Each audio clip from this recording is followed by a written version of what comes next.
All right, let's go. Patriots, Seahawks. This line has just come out recently. Seahawks open at -3. There is 3.5s on the board. This total sitting at 44. Wilson did anything he wanted. 4 touchdown passes, 38-25 win, passed to 9 receivers. 31 of 35 for 322 yards. God, he's good. Seahawks threw on 21 of their first 35 plays. That is very un-Seahawk-like. Wilson passed on 7 of 12 first down plays, and he ran it himself twice. So there were only 3 handoffs in those situations. That is very different than what we saw last year. And their only injury issue is Rasheem Green. Their defensive end went out in the first half with a shoulder injury, and we know that their defense is weak. Cam Newton opened the era with the Patriots with a 21-11 win and a good-looking yellow suit. He rushed for 15 times for 75 yards and 2 TDs, threw for 155 yards. The 75 yards that he ran for was the most by a Patriots quarterback since Steve Grogan in 1977. You mean Steve Grogan's not starting this weekend? I know. I still see Steve out there in those gorgeous oranges. There we go. Patriots, Seahawks. What do you think here, Bebsy? You know, I don't think I learned anything about either of these teams in week 1. I saw the Seahawks take advantage of a bad defense. I saw the Patriots win a Patriot-style game against, a not a very good Dolphins team. I don't know enough about either one of these teams to really love a play here. Russell Wilson is not going to do the Patriots defense what he did to the Falcons defense. But also, I don't know how much New England is going to move the ball against.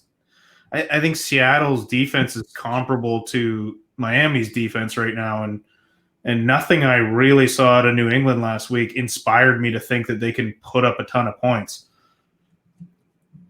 I can't wait to watch this game. It'll be great. It'll be great to watch Bill Belichick's new team play Russell Wilson, basically. I don't have any faith in Pete Carroll anymore. Pete Carroll, I think, has lost his marbles. But this is a game that I'm going to watch, but I have no interest in making a move on. I don't think we know enough about either one of these teams, especially not after week 1. Bet365 opened the Seahawks at -4. I don't want that. If there was a 3 available, I'd probably take it. But a 4, that might be just a little much. Birdie saying Seahawks are great up the middle. I think they stopped the run. Can Newton throw and win? If the Pats are for real, or Pats are for real if you can. And we may find great betting spots on the Pats moving forward. Well put. Well put. This is going to be a lot of fun to watch. Dennis Garcia saying elite coach for his league's best quarterback, and Watson can't wait. That's from our Dennis Garcia. Yeah, fully agree with Dennis on this. This is going to be a fun game to watch, but it's not going to be a fun game to bet on. I'm staying off of this, but man, I really want to see what both of these teams are made of, and I think we'll get a better idea after this week. This total is up to 45 at Bet365. What do you think of that number?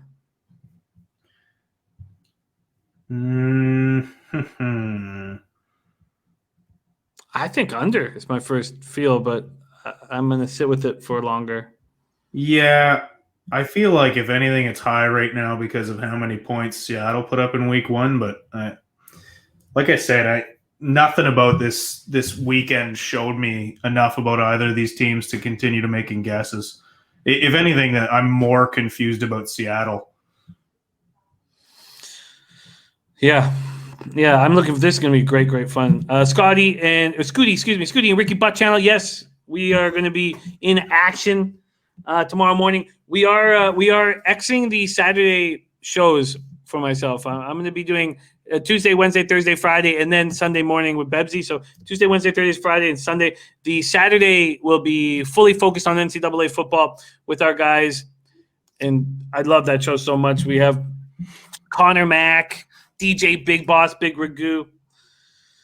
And Brady says we just don't know what the Pats are capable of on offense. I don't think they're capable of that much. I'll go ahead and say that. Yeah, I don't think so either. Of all the hype that we got from Cam and camp and And I've never seen Belichick gush over a player like he did about Cam Newton. And the guy I saw week 1 was good. He wasn't great.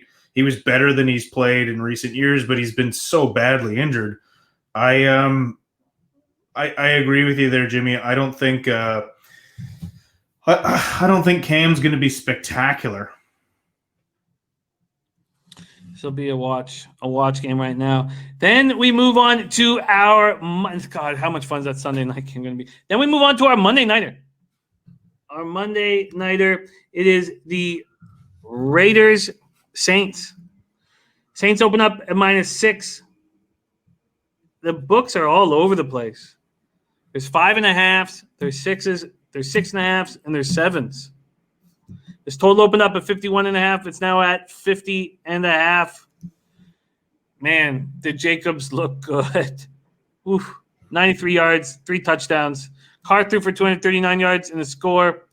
Jacobs last year went for 1,150 yards and 7 TDs. Remember, that was just in 13 games.